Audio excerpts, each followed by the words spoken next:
Hi guys! Welcome back to our YouTube channel. Please don't forget to like, share, and subscribe para lagi kayong updated sa mga video na i-upload ko sa aming YouTube channel. Isang magandang araw po sa ating lahat.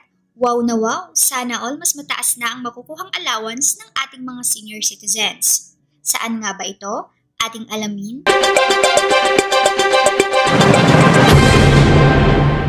Ayon sa page ni Mayor Hani Lacuna na simula na ngayong Marso ay makukuha na ng ating mga lolo at lola ang kanilang dobladong monthly allowance mula 500 pesos ay ngayon ay magiging 1,000 pesos na kada buwan.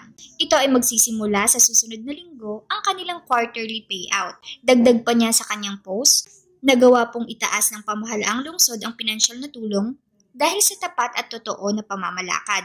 Posible naman po na makatulong sa mga Manilenyo nang walang inuutang na pera. Maraming salamat po sa mga barangay officials para sa kanilang pakikipagtulungan sa atin at sa inyo rin pong lahat dahil sa patuloy ninyong pagsuporta sa ating mga programa.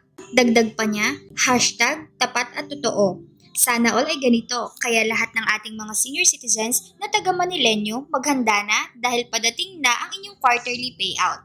Thanks for watching! Please don't forget to like, share, and subscribe!